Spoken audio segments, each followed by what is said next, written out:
Hey, what's up? I hope you're doing well and welcome back to the channel. This morning a bunch of new information has come out for Season 2 of DMZ, which has given us not only a look at some new additions coming to the game mode, but also a bit more clarity about the reset that's happening at the start of the season.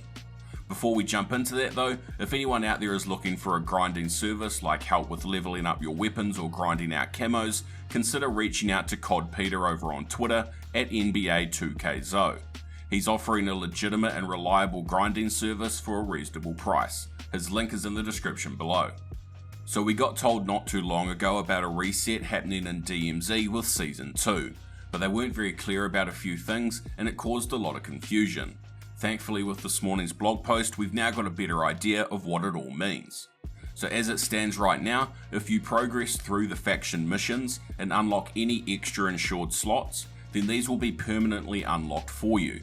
But once Season 2 starts, only the faction missions themselves will be refreshed with new challenges and everyone will begin again at Tier 1.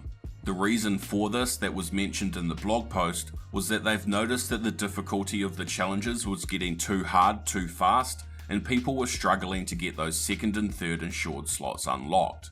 So the new challenges are going to be a bit easier to make those insured weapon slots more obtainable for everyone, and also with the addition of Building 21 and soon to be Ashika Island, it allows them to add challenges that can or need to be completed across all of the DMZ locations.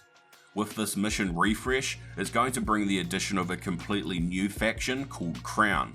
I think it's safe to assume that this faction, just like others, is going to have another full 5 tiers of challenges and rewards to complete and unlock. Now the only kicker when it comes to this new faction is that the only way to get access to these missions is if you own a copy of Modern Warfare 2, which means now that by owning MW2 you not only get an extra 10 contraband slots, but also these Crown faction missions. Speaking of the contraband slots, these are getting fully reset alongside of your key stash, so there will be no way to get your items back once the new season starts. The reason they mentioned in the blog for doing this is that from Season 2 onwards, the key stash will be able to hold specific mission items that you must find in one DMZ location and then be able to bring it to another to finish a mission. So I guess with them making that change requires a reset of our inventory for both the key stash and the contraband weapons. Thankfully though, they did also mention that this reset is not something they intend on doing every season, so this could just be a once-off thing to make the changes that they've listed in the blog. One last thing they did mention about the reset is that in order to complete it on their end, they may need to take DMZ offline for a few hours closer to Season 2, but at this stage an official time for that hasn't been announced. Now also in this morning's blog post, we got a tease of some of what we can expect to be able to discover on Ashika Island.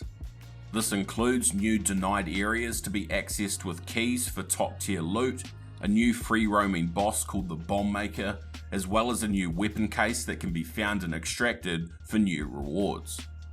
I'm actually really interested to find out just how we're going to be able to get this new weapon case. I'm wondering whether it will be just something that the new Bomb Maker boss will drop upon his death, or whether there'll be like an Easter egg of sorts to locate it, similar to how it works in Building 21. Either way, I really hope that the rewards from it are much better than what we got from Building 21, because things like stickers, emblems and calling cards are really fucking lame. Personally, one item I would love to see included in the mix is the hazardous blueprint from the chemist, because as it stands at the moment, we can only get this as a contraband weapon and not a permanent unlock. Now finally in this morning's blog, they've teased that an aeroplane has crashed around the cave complex in Al Mazrah, which basically means that in that area of the caves that's laid out like the OG MW2 map Afghan, they'll be adding in the main plane that sits in the middle of the map. With this, they also did say that there could be something to take advantage of from this new plane, so I guess we'll learn more about that closer to Season 2. If you found some value in this video, please remember to leave a like on it and consider subscribing to the channel with notifications on to keep yourself up to date with my other DMZ related videos like the ones on screen right now. Alright, I'll catch you in the next one, you look after yourself and take it easy.